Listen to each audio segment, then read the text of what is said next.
D'accord. Donc, moi, c'est Monsieur Kessé. On va parler un peu sur la TVA. J'avais promis à beaucoup de personnes d'expliquer un peu la TVA. Donc là, on a un Global Investors Training et on va faire une petite démystification sur ce que c'est que la TVA. Donc, dans un premier temps, pour mieux comprendre la TVA, il faut comprendre ce qu'on appelle le prorata de déduction. Et même, si vous voulez, le mécanisme même de TVA. Le mécanisme de TVA est simple. Ok? Les entreprises font ce qu'on appelle le commerce de l'État. Est-ce que vous voyez un peu? C'est-à-dire, on vend quelque chose pour l'État. Donc, en fait, lorsque l'entreprise veut vendre un produit à 100 000 francs, hors taxe, c'est-à-dire sans taxe, l'État dit, ajoute ma part, c'est-à-dire 18%. Donc, en ce cas, l'entreprise ne va pas vendre à 100 000, mais plutôt à 118 000. Et quand l'entreprise vend à 118 000, le problème, c'est que l'État met un mécanisme en place pour que le client accepte d'acheter en TTC. Donc, accepte de payer un produit qu'il aurait pu payer à combien? À 100 000, qu'il accepte de payer ce produit à 118 000.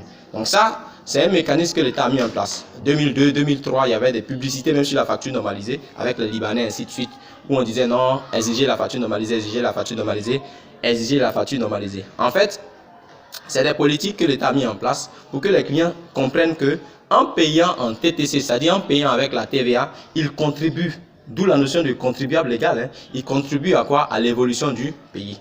Donc ça, c'est déjà passé. Les clients savent qu'ils peuvent payer, ils doivent payer en TTC, du fait que quand ils payent en TTC, la TVA qui est incluse est utile pour le développement du pays. Donc il n'y a pas de problème. Du coup, quand l'entreprise vend en TTC, l'entreprise va vendre à 118 000.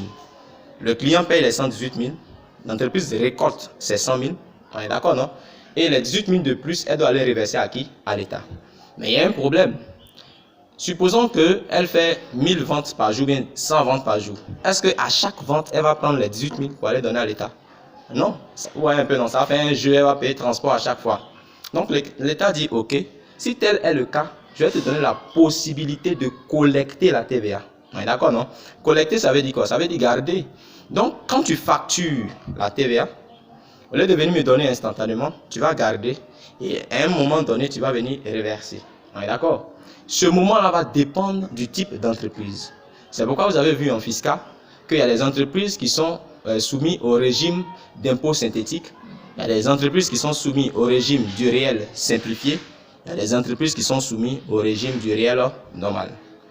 Les entreprises qui sont au régime de l'impôt synthétique sont, si vous voulez, ne sont pas habilitées à facturer et à déduire la TVA. Donc en fait, elles vendent en TTC, elles achètent en TTC. Elles ne collectent pas la TVA, elles ne déduisent pas la TVA. Les entreprises qui sont au réel simplifié et au réel normal ont cette possibilité-là de en fait pratiquer le mécanisme de la TVA. Une entreprise qui pratique le mécanisme de la TVA, elle collecte, elle déduit la TVA. Donc on dit qu'elle est comment? Assujettie à la TVA. Du coup, l'assujettissement à la TVA, c'est quoi? C'est le fait que une entreprise est autorisée à facturer et à déduire la TVA. Donc, vous allez comprendre que généralement, impôt synthétique, ce sont les entreprises de petite taille. Quand je prends réel simplifié, moyenne, et quand je prends réel normal, les entreprises de grande taille. Du coup, l'État se dit, si une entreprise est au réel simplifié, alors ce qu'elle va collecter en 3 mois, c'est-à-dire en un trimestre, est l'équivalent de ce qu'une entreprise au réel normal va collecter en un mois. Donc, imaginez-vous, si on leur donne beaucoup de temps, ça dit quoi? Si on leur dit, bon, il faut attendre à la fin de l'année pour venir reverser, après, l'argent, ça rend, vous voyez un peu, non, ça change les idées. Après, ils vont se rendre compte qu'ils ont collecté des milliards qui doivent aller reverser à l'État. Donc, ça va changer un peu l'esprit. C'est pourquoi l'État dit, ok, pour vous qui êtes grand, réel normal, chaque mois, venez faire vos déclarations. Pour vous qui êtes moyen, réel simplifié, chaque trimestre, venez faire vos déclarations. Donc, si je suis dans un système réel simplifié, qu'est-ce que je fais? Je collecte chaque jour. Quand j'arrive à la fin du trimestre, qu'est-ce que je fais? Je fais la somme de toutes les TVA que j'ai collectées et je dois aller reverser à l'État. Mais l'État dit non, on ne va pas s'arrêter là. Si on part de ce même principe-là, qu'est-ce qui se passe? Quand toi aussi tu achètes, quelqu'un d'autre aussi est en train de te vendre. Et lui aussi, s'il est assujetti à la TVA, il te vend avec quoi? La TVA. Donc, en ce moment-là, quand tu achètes, tu fais quoi? Tu supportes la TVA. Parce qu'en fait, le consommateur final, c'est lui qui perd en fait la TVA. C'est lui qui avale, si vous voulez, la TVA.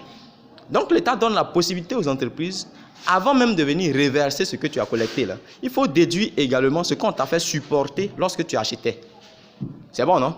Ok. Donc, À la fin du mois, l'entreprise calcule simplement la TVA du mois ou bien du trimestre selon le cas. Et lorsque cette TVA-là est positive, ça veut dire quoi? Elle doit quelque chose à l'État. Et quand c'est négatif, ça veut dire quoi? Dans ce cas, c'est l'État qui te doit. Mais l'État ne va pas rembourser. Pourquoi l'État ne va pas rembourser? Parce qu'en fait, le principe de base de la comptabilité, ce qu'on appelle l'hypothèse sous-jacente de la comptabilité, c'est la continuité d'exploitation. On vous a dit ça en première année. Ce qui veut dire quoi? Ce qui veut dire qu'en fait, que quand une entreprise travaille, elle est dans un système de continuité d'exploitation. Je travaille cette année, l'année prochaine encore je travaille, ainsi de suite, ainsi de suite. Du coup, l'État se dit, ben, si tu es dans un système de continuité d'exploitation, alors le trimestre prochain, tu vas venir faire une autre déclaration, non? L'autre trimestre encore, tu vas venir. Donc, pourquoi je vais te rembourser ce trimestre? Sachant que le trimestre prochain, tu peux me devoir. Si tel est le cas, on va reporter à nouveau, c'est-à-dire à la nouvelle déclaration, donc au nouveau trimestre ou bien au nouveau mois, la TVA que je te dois. Et si jamais à ce nouveau mois-là, c'est toi qui me dois, on enlève simplement, on régularise la situation. C'est bon? Voici un peu le mécanisme de TVA. Après ça, on parlera de notion de prorata. En fait, le prorata, c'est quoi au juste? Je vais vous donner un petit exemple. Imaginez-vous une entreprise qui fabrique des produits ici et qui vend à l'étranger seulement. Qu'est-ce qui se passe? On sait que la vente à l'étranger est exonérée de TVA, non? Ok. Donc, elle, quand elle vend, là, elle vend sans TVA, non? Est-ce qu'elle va collecter quelque chose? Elle ne collecte rien. Mais les produits, là, elle l'achète ici, non? Quand elle l'achète, il y a quoi? Il y a la TVA.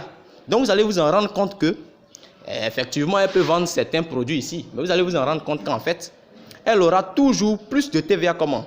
Déductible que de TVA collectée. Donc, en fait, à chaque fin de mois, l'État va lui devoir. Est-ce que c'est logique? Ce n'est pas logique. Parce qu'en fait, l'État accepte de te devoir, sachant qu'on compense avec ce que toi aussi tu collectes. Mais toi, ce que tu vends là, il n'y a pas de TVA dessus. Donc, pour compenser cette injustice-là, ce déséquilibre, on applique ce qu'on appelle le prorata. Et vous allez voir qu'en fait, on va essayer de voir dans tes ventes là, quelle est la partie qui est taxable. Parce qu'effectivement, on peut se dire, bon, tu vends beaucoup à l'étranger, mais tu vends un peu ici.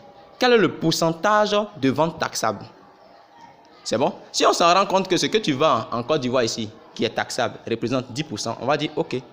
Ce que tu dois déduire aussi, là, tu ne dois pas déduire la totalité. Sinon, ce n'est pas juste. Il faut déduire aussi pour combien de pourcents? Pour 10%, pour que ce soit comment?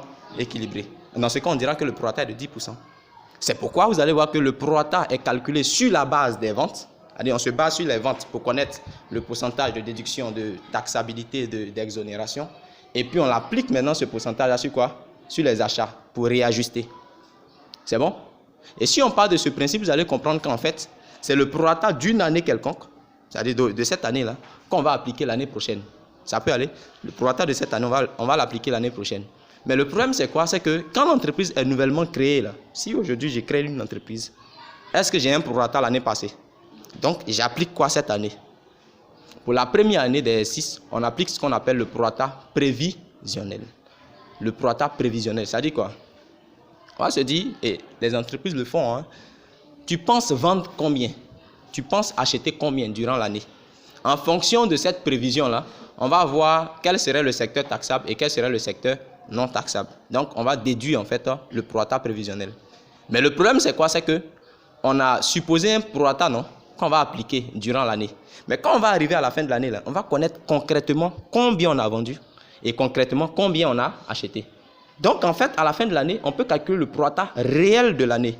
Et si on calcule ce prorata réel, quand on s'en rend compte que par rapport, alors nous sommes à la première année, hein, par rapport à ce qu'on avait prévu, il y a une différence, on va faire ce qu'on appelle les régularisations de prorata. C'est là que vous allez voir les TVA à reverser et puis les compléments de déduction. On est d'accord, non? À quel moment il y a TVA à reverser? Il y a TVA à reverser lorsque ce jeu-là, c'est-à-dire cette différence de prorata-là, est favorable à l'entreprise. Elle se voit un peu. Et il y a complément de déduction lorsque ce jeu-là est favorable à qui? À l'État. On est d'accord? Alors, je passe maintenant à ma deuxième année. À ma deuxième année, je connais le prorata de l'année passée. On est d'accord, non? Et c'est ce prorata que je vais appliquer à la deuxième année. Mais le problème, c'est quoi? C'est que c'est toujours une prévision. Je suppose que ce qui était taxable l'année passée serait encore cette année. Mais quand je vais arriver à la fin de la deuxième année, je vais connaître concrètement le vrai prorata de la deuxième année. Et par rapport au prorata initial, je vais faire encore mes régularisations pour voir qui gagne mais qui ne gagne pas. Autrement dit, si vous ne voyez pas bien, c'est que on a besoin d'un taux pour savoir comment faire pour réajuster ma TVA déductible, vu que je suis dans une entreprise qui a un secteur, si vous voulez, plus ou moins taxable et puis un autre plus ou moins non taxable. Donc, comment faire pour réajuster? On va faire une prévision. On va se dire que si cette année, 20% de mon chiffre d'affaires est taxable et 80% de mon chiffre d'affaires est non taxable, alors sur mes ventes, sur mes achats également, c'est 20% que je dois déduire. On est d'accord, non? On a fait la prévision. L'année prochaine arrive, on peut connaître concrètement quels ont été les achats qui sont taxables, les ventes aussi qui ne sont pas taxables. Donc vous allez voir qu'on va vérifier si c'est vraiment les 20% qu'on avait prévu, il n'y a pas de problème. Mais imaginez-vous l'année prochaine, on s'en rend compte que c'est 30% qu'on devrait déduire. Alors que nous, on a déduit 20%. Ça veut dire qu'il y a eu 10 en plus, non? Et l'État va dire, ok, si c'est comme ça, on va juger que la différence, c'est-à-dire la variation, est significative